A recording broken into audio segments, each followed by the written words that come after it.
Radio Massabielle, Parole d'évêque. Bonjour à tous, soyez les bienvenus dans Parole d'évêque avec le pasteur de notre Église catholique en Guadeloupe, Monseigneur Philippe. Bonjour. Bonjour Thierry, bonjour aux auditeurs et aux auditrices de Radio Massabielle. Bonjour à tous ceux et toutes celles qui nous suivent sur les réseaux sociaux. Monseigneur, nous sommes heureux de vous retrouver après votre déplacement à Rome avec les évêques des Antilles. D'abord, comment allez-vous après ces 2 semaines très intenses ? Écoutez, ça va très bien, même malgré tout avec un peu de fatigue, puisque les déplacements, c'est toujours, faut gérer un peu les déplacements. Nous avons eu, on en parlera, 2 semaines finalement très intenses, certes très bien, très enrichissant, de belles semaines, enrichissantes semaines, mais quand même, on a mangé beaucoup de pâtes, donc je suis quand même content de revenir un peu chez moi pour manger les bons plats locaux, mais surtout retrouver le diocèse, retrouver les fidèles.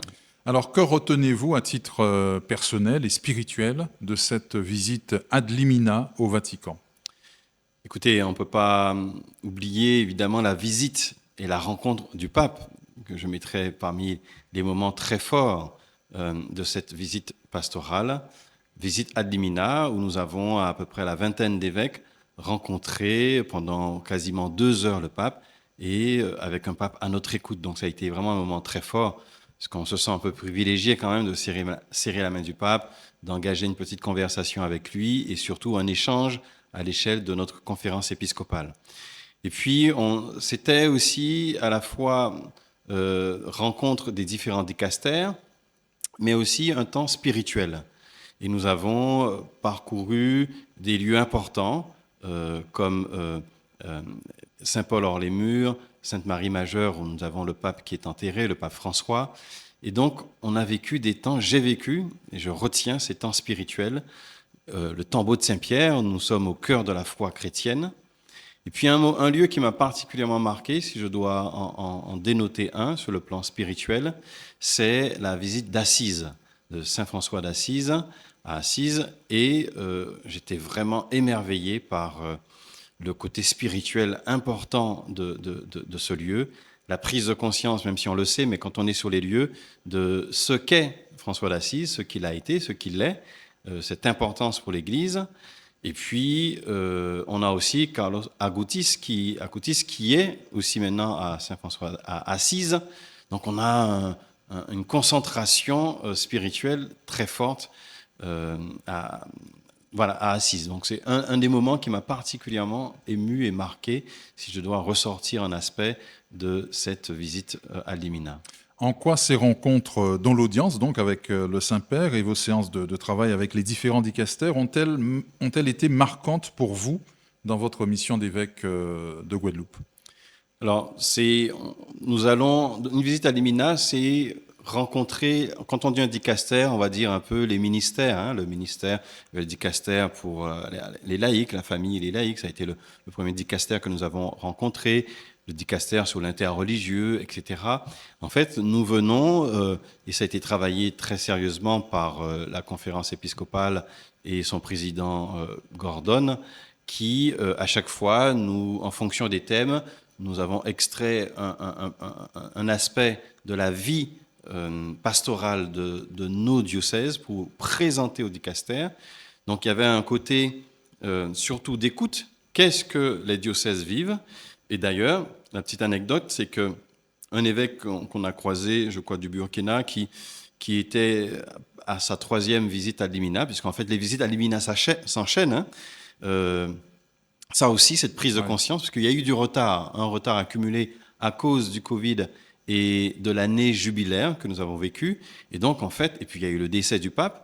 Et donc, Rome est en train de rattraper toutes les visites à Limina. Donc, les dicastères ont chaque semaine une conférence épiscopale qui arrive, sauf quand le pape est en déplacement. Donc, ça montre un peu la prise de conscience du travail qui est fourni en ce moment par Rome. Et puis, nous avons, ce que je voulais aussi dire, c'est que nous avons présenté nos réalités. Voilà. Et c'est surtout un des changements que le pape François a opéré. Avant, les dicastères, en fait, on venait et on écoutait les bonnes paroles ou les recommandations que les dicastères donnaient. Aujourd'hui, avec cette dimension de synodalité, il y a d'abord un échange. Qu'est-ce que vous vivez? Qu'est-ce que vous souhaitez dire en profondeur au dicaster? Et ensuite, un dialogue est entamé. Donc, ce qui permet aussi d'avoir le sentiment réel de repartir en disant « Nous avons été entendus, nos réalités ont été comprises et le Saint-Père et les dicastères comprennent un peu mieux la réalité de notre conférence épiscopale. » Très bien. Peut-on dire, Monseigneur, que cette visite ad limina a été un moment de ressourcement, mais aussi d'orientation pour l'Église dans notre région? Oui, moment de ressourcement, puisque, comme je disais, on a eu à la fois les visites des dicastères, mais aussi la deuxième semaine, nous avons enchaîné avec notre rencontre de conférence épiscopale, avec 2 temps spirituels forts, même 3 temps finalement, avec un jésuite qui nous a introduit un peu plus à qu'avons-nous un petit peu retenu spirituellement de cette visite ad limina et en quoi ça a creusé quelque chose d'important dans notre vie spirituelle, notre vie d'évêque. Voilà, on a un peu, pendant 2 jours, partagé, échangé là-dessus. Et puis, nous avons eu avec une religieuse qui nous a conduit vers ce qui est pas mal, ce qu'elle a appelé il y a ce qu'on appelle la lectio divina, là c'était la visio divina, c'est-à-dire partir d'images, et à partir de ces images, qu'est-ce que cela évoque chez nous autour de la création, parce que c'était une communauté religieuse qui est liée à Saint François d'Assise, comment la création, comment la terre, comment ce que nous donne Dieu dans notre vie de baptisé, notre vie d'évêque, nous permet de mieux comprendre les enjeux de notre ministère, que tout est lié, comme rappelle le pape François dans Laudato Si. Notre ministère qui est tourné vers le peuple de Dieu, mais aussi est tourné vers une nature, vers un monde, et comment tout cela est lié. Donc il y a eu ces moments spirituels très forts qui nous ont et qui m'ont aidé à mieux comprendre aussi le ministère que je vis. Très bien. Vous avez donc rencontré de nombreux dicastères, laïcs, clergés, doctrine de la foi, développement humain intégral, pour ne citer que cela. Parmi les sujets majeurs concernant les Antilles, qui ont été donc au cœur des échanges, on a noté une discussion très intéressante sur la famille dans la Caraïbe. Oui, tout à fait, qui était d'ailleurs le premier dicaster que nous avons rencontré sur les laïcs, la famille et la vie. En fait, on se rend compte que c'est une des choses que je retiens du coup. Nous avons des conjonctures assez fortes dans la Caraïbe sur la question notamment de la famille, la situation socio-culturelle, la situation familiale. Eh bien, c'est frappant de se dire, en fait, on est de la Guadeloupe, mais quand on discute avec un Jamaïcain, un Trinidadien, quelqu'un de Saint-Kitts, ils disent la même chose de la difficulté de la structure familiale. Donc on a pas mal échangé là-dessus pour dire, comment le mariage qui est un peu ballotté, qui est un peu mis en difficulté dans nos sociétés, comment cela doit être retravaillé comme étant un axe important et central pour structurer notre société.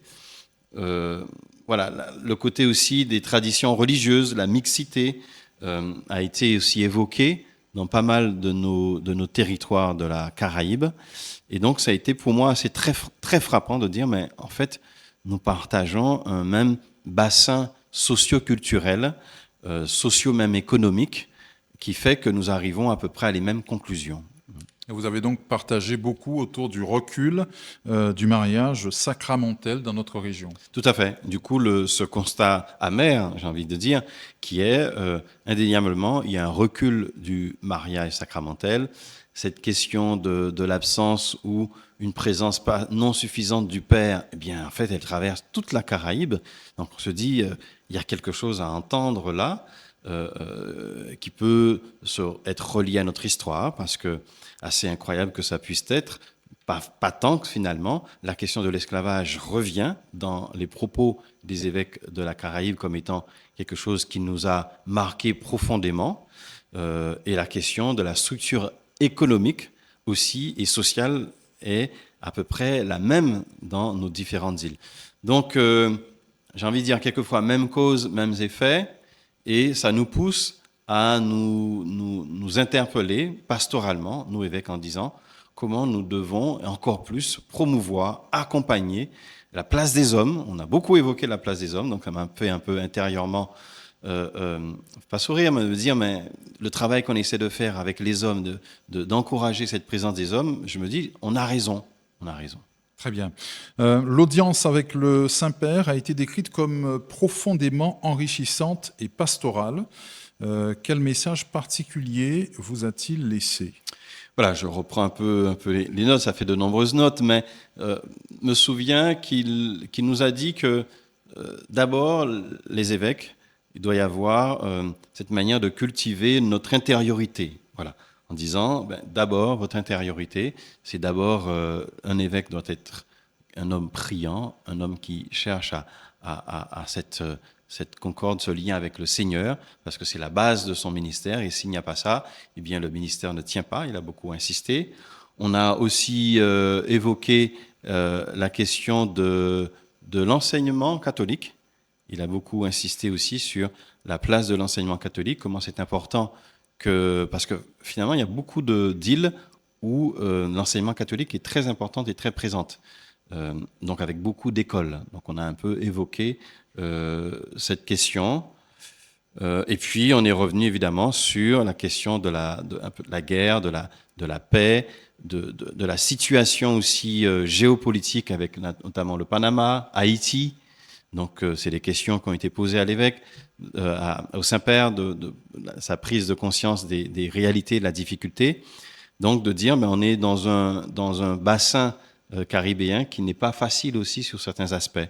Donc c'est un encouragement aussi qui nous a été donné à œuvrer aussi pour la paix et de toutes nos forces pour permettre aussi que notre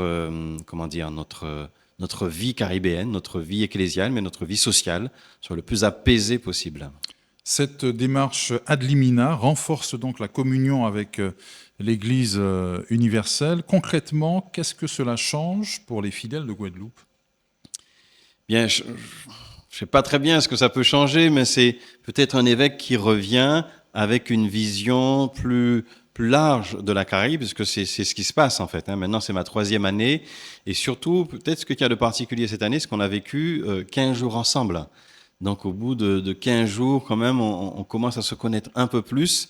Vous m'entendez régulièrement plaisanter sur mon anglais, mais il a réellement progressé en ces 15 jours. C'est pas encore suffisant, mais mon oreille devient de plus en plus affinée. Donc, ne serait-ce que cela, et ça m'encourage à travailler encore plus. Cette prise de conscience que nous faisons partie d'un bassin caribéen et que je souhaite que de plus en plus nous nous tournions vers aussi la Caraïbe dans nos échanges entre fidèles, entre prêtres. Un exemple, au mois de mai, donc je n'étais pas là, mais il y a une bonne vingtaine, une petite trentaine même, une cinquantaine. Une cinquantaine. C'était 48. Voilà, 48 fidèles de la Dominique qui sont venus pour 2 jours, je crois, ou 2 ou 3 jours de pèlerinage. Eh bien, l'évêque de la Dominique, qui est monseigneur Kendrick Forbes, je lui ai redit, mais il faut que tu viennes en Guadeloupe et moi que j'aille un peu plus à la Dominique pour en renforcer nos liens pastoraux. Donc voilà, donc c'est une prise de conscience que nous faisons partie d'un bassin caribéen et nous pouvons augmenter nos échanges et partager notre spiritualité et notre vie de foi. Vous avez aussi, Monseigneur, porté une demande spécifique à notre diocèse pour élever l'église Saint-Pierre et Saint-Paul de Pointe-à-Pitre comme co-cathédrale de notre diocèse. Oui, tout à fait. On a constitué un dossier assez consistant qui reprend un peu l'histoire de l'église, de la cathédrale, qui rappelle aussi l'importance de la grande église de Saint-Pierre et Saint-Paul, qui n'est pas une cathédrale justement, de la grande église, qui rappelle aussi que c'est un lieu qui a connu dans l'histoire de nombreux lieux de temps forts, notamment les ordinations de prêtres, et encore aujourd'hui on a de nombreux temps forts. On rappelle aussi qu'il y a cette réalité des 2 îles, dont tout ça a été mis dans le dossier. Écoutez, on va pas vendre la peau de l'ours avant de l'avoir tué, mais c'est l'avantage aussi que d'être à Rome, de rencontrer les personnes. Donc là, dans le dicaster de l'évangélisation, qui est notre dicaster plus approprié, propre de la conférence. Donc j'ai rencontré le préfet, le cardinal. J'ai rencontré le secrétaire Noir Choucault, qu'on connaît très bien, qui a été le nonce juste avant que je ne vienne. Eh bien, Ils m'ont dit, écoutez, monseigneur, c'est en bonne voie. Il y a quelques éléments qui manquent, que je dois renvoyer, mais a priori, c'est en bonne voie. Donc, je suis reparti confiant que, normalement, cette demande aboutira. Sur quoi s'appuie cette demande qui risque, monseigneur, vous vous en doutez, de faire débat? Alors, elle s'appuie sur, finalement, je pense, au contraire, lever pas un doute, mais une ambiguïté. Lever une ambiguïté, parce que d'une part, vous voyez tous, quand on va dans les rues de Pointe-à-Pitre, de façon inappropriée, on met des panneaux cathédrale. Et nous savons, il n'y a qu'une cathédrale, c'est la cathédrale de Basse-Terre, à Basse-Terre. Et l'autre ambiguïté, du coup, c'est que certains pensent qu'en allant à Saint-Pierre et Saint-Paul, ils vont dans la cathédrale. Non, ce n'est pas du tout le cas. Et donc, on peut aussi, quand on a une église principale, avec une cathédrale, mais la configuration d'un diocèse qui est le nôtre, avec 2 lieux géographiques importants, 2 histoires importantes, on peut demander justement à ériger une co-cathédrale, c'est-à-dire qu'elle fait office, quand l'évêque y est, et pour des moments importants, de cathédrale, quand il va présider au siège qui va être établi dans l'église. Donc c'est pour plutôt lever une forme d'ambiguïté en disant il n'y a pas de cathédrale. S'il y en a une qu'on appelle cathédrale et l'autre co-cathédrale, les choses sont très claires. Et cet équilibre qu'il y a entre Basse-Terre et Pointe-à-Pitre sera peut mieux signifié ainsi. Pardonnez-moi d'insister, il ne s'agit pas de déshabiller Pierre pour habiller Paul. Non, totalement, non, pas du tout, au contraire, mais de rappeler que nous avons, j'ai envie de dire, un peu 2 poumons, malgré tout, même s'il y en a un peu principal, et ça changera absolument rien au cœur même qui est notre diocèse, église.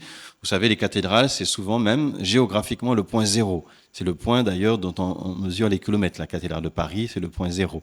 Et donc le point zéro, le point premier du diocèse demeure notre cathédrale de Basse-Terre. On précise qu'en Martinique, juste à côté de nous, chez nos voisins, en saluant Monseigneur David Macaire, qui était donc avec vous, de même que Monseigneur Alain Rancet, en Martinique, il y a la cathédrale de Fort-de-France et la co-cathédrale de Saint-Pierre. Tout à fait. Donc on n'invente rien, c'est assez fréquent finalement dans beaucoup de diocèses.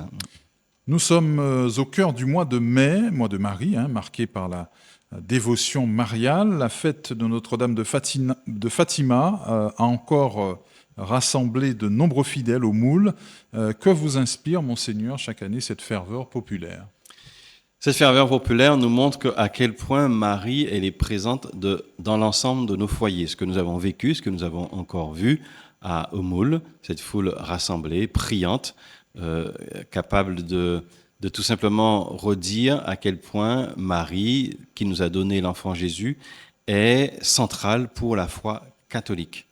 Marie, celle qui a dit oui, Marie dont nous avons tous les vocables, Mère de Dieu, dont on lui donne, elle affuble tous les vocables, montre bien que nous ne pouvons pas vivre dans notre foi catholique sans Marie. Rappelons que notre diocèse s'appelle le diocèse de Guadeloupe, Notre-Dame de Guadeloupe, que nous avons, qui vient donc à la fois du Mexique et de l'Espagne. Et personnellement, j'ai envie de dire, très souvent, quand on prie, on termine par Notre-Dame de Guadeloupe, priez pour nous, Notre-Dame de Guadeloupe, priez pour nous. Aujourd'hui, Fatima, elle aussi, par l'apparition, par l'importance de cette apparition, nous rappelle que bien Notre-Dame, c'est aussi Notre-Dame de Fatima, qui nous rappelle notamment que la paix doit être au cœur aussi de la vie de tout fidèle et la vie de toute société. Peut-on dire que la dévotion mariale est une force particulière de notre diocèse? Oui, au regard du nombre de groupes de rosaires, de groupes mariaux que nous avons, c'est quand même important. Et puis, c'est une figure qui rassemble. Il n'y a pas très longtemps, je crois que c'est, je ne sais plus, avant-hier ou dimanche, je ne sais plus, enfin la semaine dernière, dimanche passé, un fidèle me disait un homme me disait qu'il prie le rosaire. Donc je lui ai tapé sur la main en disant, écoute, c'est bien puisque c'est pas souvent qu'on trouve des hommes qui prient régulièrement le rosaire. Donc cette figure, si elle pouvait aussi un peu plus rassembler les hommes faut que Marie soit au cœur de notre foyer, au cœur de nos vies, tout simplement.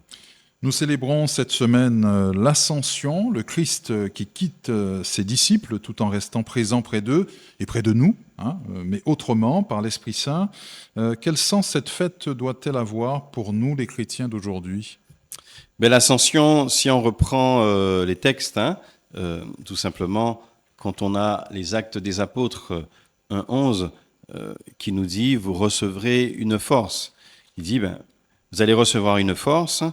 Quand le Saint-Esprit viendra sur vous, vous serez alors mes témoins à Jérusalem, dans toute la Judée et la Samarie, et jusqu'aux extrémités de la terre.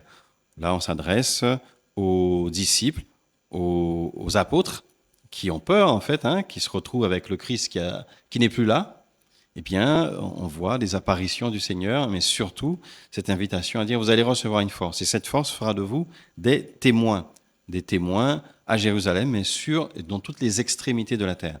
Donc c'est la mission du baptisé, que de la force qu'il a reçue au baptême et qu'il reçoit à la confirmation, nous sommes dans la saison des confirmations, que cela fasse de lui un témoin de l'amour du Christ. Comment, dans nos vies, nous sommes témoins de l'amour du Christ ? Qu'est-ce que ça veut dire être témoin de l'amour du Christ ?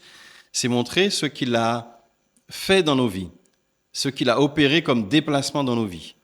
En ce moment, je suis en train en reprenant la saison des confirmations, il y a des jeunes qui disent dans leurs lettres, parce que je prends vraiment soin à lire toutes les lettres, ils disent, j'ai compris que le Christ, c'était le pardon. J'ai compris que le Christ, malgré les difficultés que je peux traverser dans la vie, il m'invite à pardonner aux autres, mais aussi à renouer des liens. Il m'invite à donner le meilleur de moi-même. Donc cette prise de conscience qu'il y a chez le jeune, que l'Esprit du Seigneur, que le Seigneur, par ce qu'il est, par son Esprit, change quelque chose de profond dans nos vies. Donc cette force que nous recevons et dont à l'ascension, le Seigneur dit, lui, il n'est plus là, il monte, ne me cherchez pas ici, allez me trouver ailleurs, je suis en Galilée, je suis à la Galilée des nations. Donc je ne suis plus avec vous, il va quitter ces femmes qui vont le voir à la sortie du tombeau et dit, je ne suis plus là. Donc ça veut dire que le Christ, nous devons le trouver dans nos différents lieux de vie, sa présence, et manifester cette présence dans nos vies. Cette promesse de l'Esprit Saint est centrale, hein, on le comprend. Comment peut-elle être vécue concrètement dans nos vies ? Vivre concrètement la présence de l'Esprit Saint, c'est ce que l'on voit souvent, prendre conscience à quel point, je crois que j'ai déjà dit, que l'Esprit Saint fait partie de cette troisième personne de la Trinité. C'est une personne. C'est-à-dire que quelquefois, on ne sait pas très bien s'adresser à l'Esprit Saint. Autant on peut s'adresser à Jésus, parce qu'il y a la dimension de l'incarnation, celui qui s'est fait chair, le Verbe qui s'est fait chair, on sait très bien, le Père, le Dieu créateur, l'Esprit Saint. On dit que c'est ce lien entre le Père et le Fils, ce lien d'amour, ce lien qui signifie que sans l'Esprit Saint, il va manquer quelque chose, une manifestation de l'amour de l'autre et de la communication, comment l'un et l'autre communiquent. Toutes les fois où dans nos vies, dans notre façon d'être, façon de faire, nous mettons en avant l'autre, un peu d'humilité, un peu de conscience qu'il faut un peu plus travailler ensemble, qu'il faut peut-être pas toujours chercher à être le premier ou écraser l'autre, à créer un lien de partage et d'amour dans nos vies, ce sont les signes de la présence de l'Esprit Saint. Là où il y a la concorde, la paix, la fraternité, ce sont les signes d'une réelle présence de l'Esprit. Là où il y a le désordre, là où il y a la haine, là où il y a un peu toutes sortes de fracas, ce sont clairement des signes où l'Esprit Saint n'est pas présent. Donc, cette présence, quelquefois, elle est ténue, comme le livre des rois, ce petit vent qu'on voit à peine. Mais en réalité, c'est une présence puissante parce qu'il nous dit « Il sera avec vous jusqu'à la fin du monde ». Vendredi soir 15 mai, à Saint-Pierre et Saint-Paul, une veillée de prière et une messe seront organisées, on le rappelle, pour les défunts oubliés du CHU, toujours en attente de sépulture depuis le Covid. C'est une initiative importante pour notre diocèse. Oui, c'est une initiative importante. On a eu l'occasion d'en parler, suite à ce qui a pu sortir dans la presse, aussi ce que j'ai pu adresser avec une dimension interreligieuse aussi aux autorités à la fois, donc aux maires des abîmes, au directeur du CHU et à la préfecture en disant que ce n'est pas normal. On a des retours que j'ai eu encore récemment disant que les choses avancent, mais on a beau nous dire que les choses avancent, on ne voit pas la finalité. Et donc, c'est important que nous prions. Et nous avons aussi la foi que la prière aussi, à la fois délie les choses, puisqu'il y a des choses qui sont liées, il faut les délier. Et puis surtout, ce scandale d'hommes et de femmes et d'enfants. Je rappelle qu'il y a une vingtaine d'enfants. Et quand on dit enfants, on m'a bien confirmé les choses. Hein. C'est des enfants qui sont nés, qui ont quelques semaines et plusieurs mois. Eh bien, de dire, mais il faut aussi prier pour eux, prier pour leur âme et la paix de l'âme. Ces personnes, dans notre foi chrétienne, parce qu'elles n'ont pas encore reçu une sépulture, parce que nous n'avons pas encore pris ce temps de prière, eh bien, il y a encore des personnes dont l'âme n'est pas reposée, n'est pas en paix. Quel message souhaitez-vous adresser à la société guadeloupéenne à travers cette démarche sur la dignité des défunts ? Rappeler que, à la fois, il y a une dimension certes spirituelle et que toutes les religions disent que nous devons respecter le défunt, respecter la personne. Nous sommes faits à la fois corporellement et spirituellement. Il y a l'âme, il y a le corps et la spiritualité, voilà, de ce que nous représentons. Philosophiquement, eh bien, on peut aussi dire, eh bien, et tout ce qu'il y a derrière la dignité et l'éthique qu'il y a derrière la personne, et en cela, ça rejoint aussi la dimension civile, morale, et donc de rappeler à notre société que si elle n'enterre pas ses morts, ce qui est la marque d'ailleurs première dit-on, de la marque de l'humanité, à partir du moment où l'homme a enterré ses morts, on a un peu pris comme repère que la conscience humaine émerge. Eh bien, de faire marche arrière à ce point que de ne pas enterrer nos morts, c'est faire marche arrière sur la conscience humaine que nous pouvons représenter. Donc c'est dire à la société et dire à nos dirigeants qu'ils ont cette obligation de respecter les hommes. Rendez-vous donc vendredi soir à l'église Saint-Pierre et Saint-Paul à Pointe-à-Pitre à partir de 18h. Notre diocèse prépare une grande commémoration en mémoire des personnes victimes de l'esclavage le 27 mai prochain. Ce sera également à l'église Saint-Pierre et Saint-Paul. Dans la continuité de la première célébration diocésaine mémorielle de l'an dernier, il s'agit donc pour nous, sous votre impulsion, d'approfondir et d'élargir cette démarche mémorielle. Oui, nous reprenons à la fois les mêmes vocables de l'année dernière en rappelant qu'il y a, et ça fait partie de notre histoire, il faut regarder toute notre histoire avec les traces douloureuses et les aspects joyeux, eh bien rappeler qu'il y a eu des hommes et des femmes qui ont été victimes de l'esclavage. Et ces hommes et les femmes ont un nom, ont des prénoms, ont une histoire. Ce sont pour certains les parents directs ou indirects. Et donc, on doit rappeler que faire mémoire, c'est rendre hommage, honneur et respect à ces personnes. Et en même temps, rappeler que, justement, faire mémoire, c'est de se dire, aujourd'hui, nous n'avons pas on doit être vigilant sur toute forme d'asservissement de l'homme. Et les glissements sont toujours rapides, sont toujours faciles, où l'homme peut maintenir l'autre dans une forme d'esclavage. Voilà. Et maintenant, nous avons voulu ouvrir cela à la dimension interreligieuse, et donc il y aura, grâce au groupe qui a été constitué sur l'interreligieux, il y aura la présence d'autres confessions religieuses qui vont participer activement à ce moment pour rappeler que c'est toutes les composantes de notre société sociale, économique, religieuse à qui nous demandons d'être présents et de participer. Donc il y aura une invitation très large et je souhaite que vraiment tout le monde s'y retrouve et soit présent. Et ça montre que nous voulons contribuer par ce geste aussi, en regardant nos histoires, en vivant aussi cette dimension de la réconciliation, que nous soyons capables de dire, nous continuons à œuvrer ensemble et à faire grandir notre Guadeloupe. Alors comment l'Église peut-elle contribuer à la réconciliation et justement à cette vigilance face aux nouvelles formes d'asservissement ? Eh bien, c'est, comme je disais, de marquer cette empreinte spirituelle, de dire que la spiritualité nous accompagne et nous fortifie. Et donc, c'est une manière de dire, on se réconcilie quand on répare des blessures. Voilà, quand on répare des blessures. Quand il y a des blessures qu'on a besoin de refermer, on sait très bien que le pardon n'est pas l'oubli, mais le pardon veut dire qu'il y a des choses qui vont de moins en moins être des freins relationnels, de moins en moins des freins entre personnes, de moins en moins des freins entre notre structure sociale.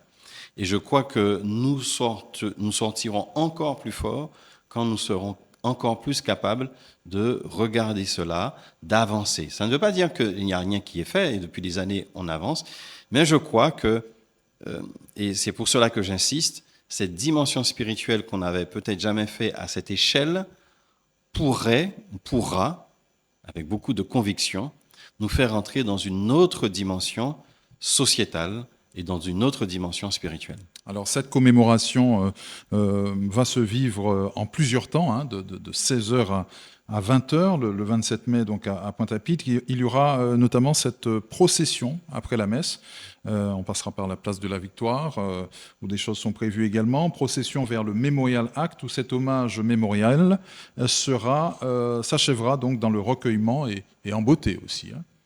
Voilà, donc il y a en gros 3 temps, la messe, avec des éléments dont on peut dire rapidement, hein, qu'on reprendra, par exemple la question des noms de personnes dont normalement un jeune donnera en quelques minutes sa lignée généalogique, rappeler qu'on vient d'une histoire.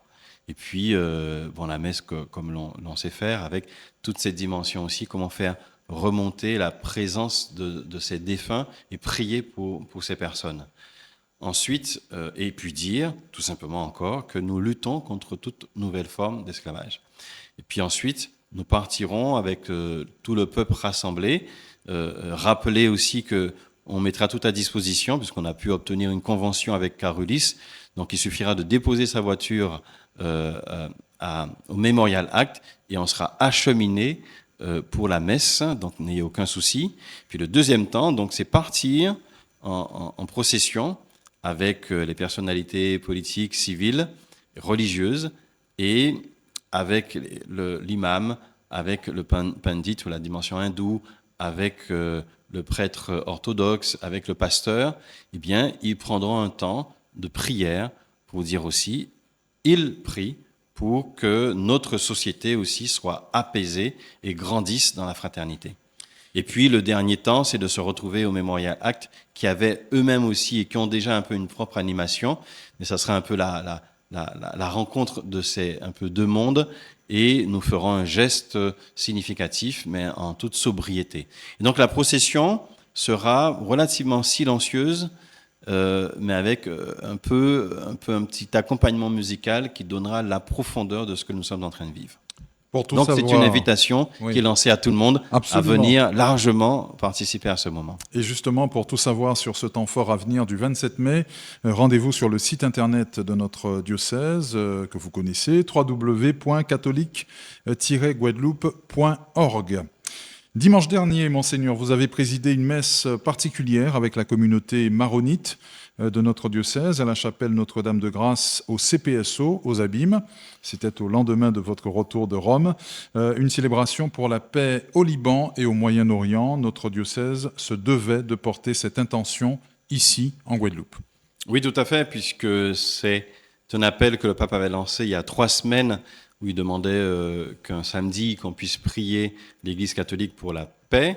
Alors, ça tombait un peu mal pour moi, puisque j'étais en pleine préparation de mon départ pour la visite à Limina. Donc, j'ai vu avec le père Georges Chamoun, qui est l'aumônier, le prêtre accompagnant les maronites. Nous sommes tombés d'accord qu'à mon retour, nous ferions avec la communauté et tout fidèle qui voudrait venir. D'ailleurs, il y a quelques fidèles, un bon nombre qui sont venus et ont rejoint la communauté maronite. Eh bien, nous avons signifié que, certes, petit pays que nous sommes, petite île que nous sommes de la Guadeloupe, eh bien, nous prions pour la paix. Et on s'est unis à l'appel qu'a lancé le pape pour dire, eh bien, c'est peut-être le plus grand défi qui est lancé, comme je disais dans l'homélie, qui est lancé à ce 21e siècle. La guerre a parcouru tous les siècles, malheureusement, mais aujourd'hui, nous possédons des systèmes d'armement tellement efficaces que la destruction est peut-être malheureusement même possible de notre humanité. Donc comment nous appelons et nous rappelons les uns et les autres à la dimension spirituelle, humaine, de ce que représente l'homme, et tirer une bombe sur un immeuble, détruire un immeuble, ravager un quartier, eh bien, c'est tuer des êtres humains, tuer des enfants, et donc on fait reculer notre humanité. Nous l'avons vu, la communauté libanaise guadeloupéenne a été très sensible à cette Eucharistie et ce temps de prière pour la paix au Liban et dans toute cette région. Ah oui, je suis ressenti là très touché de voir vraiment la joie, comment dire, ils étaient touchés de la présence de l'évêque en disant, Monseigneur, nous sommes vraiment touchés que vous ayez pris ce temps de prière avec nous, de reconnaître aussi les difficultés que nous traversons. Évidemment, je rappelle que c'est une prière pour le Liban parce que ça nous touche par rapport à la communauté, mais nous prions pour tout le Moyen-Orient.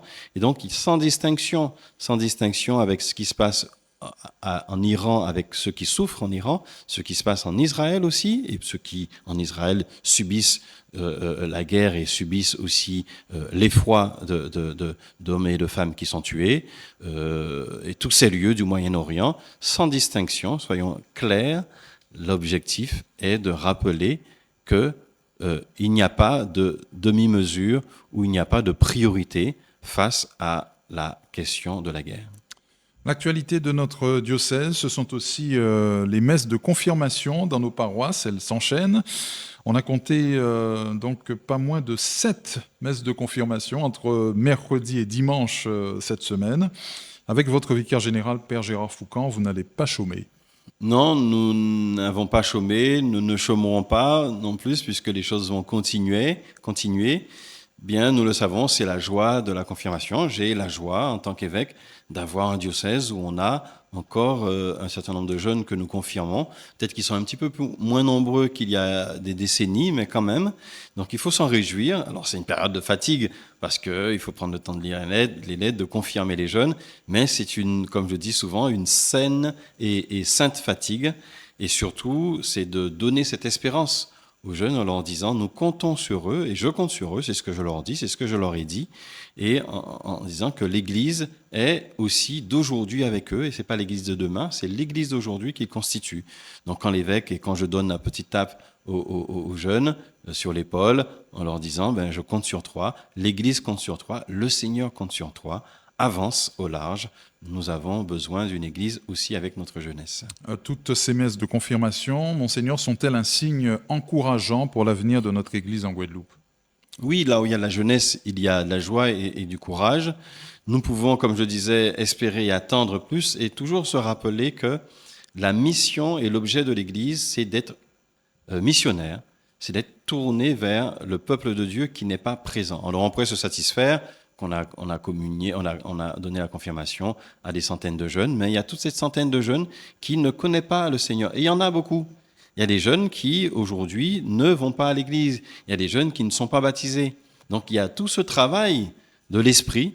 Quand le Seigneur dit « Je vous enverrai mon esprit », c'est une manière de nous rappeler que l'esprit nous l'a envoyé pour que nous soyons aussi missionnaires, aller de toutes les nations, mais aller jusqu'aux extrémités de la terre. Et les extrémités de la terre sont pour nous nos quartiers, nos familles qui n'ont pas encore reçu la bonne nouvelle de l'Évangile. Ce week-end seront aussi célébrés les 80 ans du Secours catholique et ses 63 années de présence chez nous, en Guadeloupe. L'événement aura lieu durant toute la journée de samedi au complexe sportif de Bois-Ripeau aux Abîmes, avec le matin une célébration eucharistique que vous allez présider. Oui, c'est un moment important, car nous le savons que le Secours catholique est largement présent au sein du diocèse, dans certaines paroisses ou de doyennés. Et la fonction du Secours catholique, c'est rappeler la dimension de la charité, tout simplement. Le Christ qui dit « j'avais faim, on m'a donné à manger, j'avais soif, on m'a donné à boire ». Et c'est aussi, surtout, donner de la dignité. Ce n'est pas qu'une question, et le Secours catholique est largement sorti de l'image qu'on pouvait avoir par exemple, où on vient déposer un vêtement et la distribution de vêtements. Non, le Secours catholique est largement sorti de ce schéma, si on peut dire. C'est de surtout dire comment la personne qui est aidée peut être aidante aussi, et comment on la fait grandir en dignité, parce qu'on lui dit, tu es capable de quelque chose, il suffit aussi qu'on t'épaule, on te remette en route. Donc la question n'est pas toujours de combler un ventre vide, la question est toujours et surtout de combler un peu un désert quelquefois social, un désert humain que peuvent vivre certaines personnes. Et là, on prend tout le sens d'une présence chrétienne, une présence sociale, et qui, là, le Secours catholique relie ces deux aspects. Ce sera aussi l'occasion de saluer l'engagement de tous ces bénévoles qui donnent de leur temps sans compter au service des plus fragiles. Tout à fait. Et puis on a un monde où on a besoin de bénévoles. Et on le voit d'ailleurs dans beaucoup d'associations, même pas forcément religieuses, sportives ou autres, on manque de bénévoles. Donc que des hommes et des femmes, au nom de leur foi, donnent de leur temps pour une cause sociétale, mais en fait ecclésiale, eh bien, c'est l'appel que je lance avec les 80 ans et les 63 ans de présence du Secours catholique. Eh bien, allez-y, donnez de votre temps, même si vous travaillez, si vous donnez 1 ou 2 heures par mois pour le Secours catholique, du moment que vous êtes constant, eh bien, cela servira. Nous terminons, Monseigneur, par votre prière et votre bénédiction.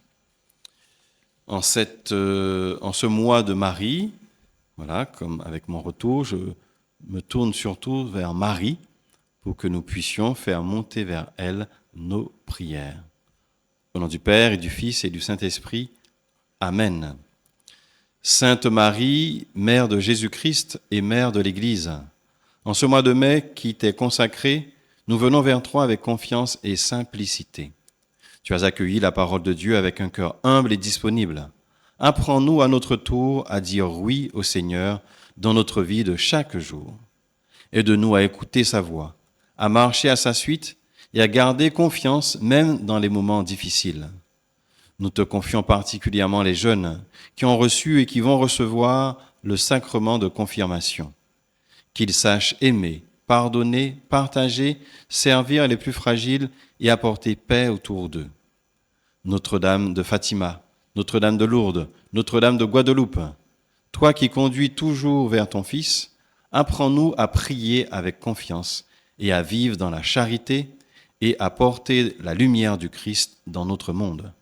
Que nos familles deviennent des lieux de paix, de pardon et d'amour. Et que le Seigneur vous bénisse, au nom du Père et du Fils et du Saint-Esprit. Amen.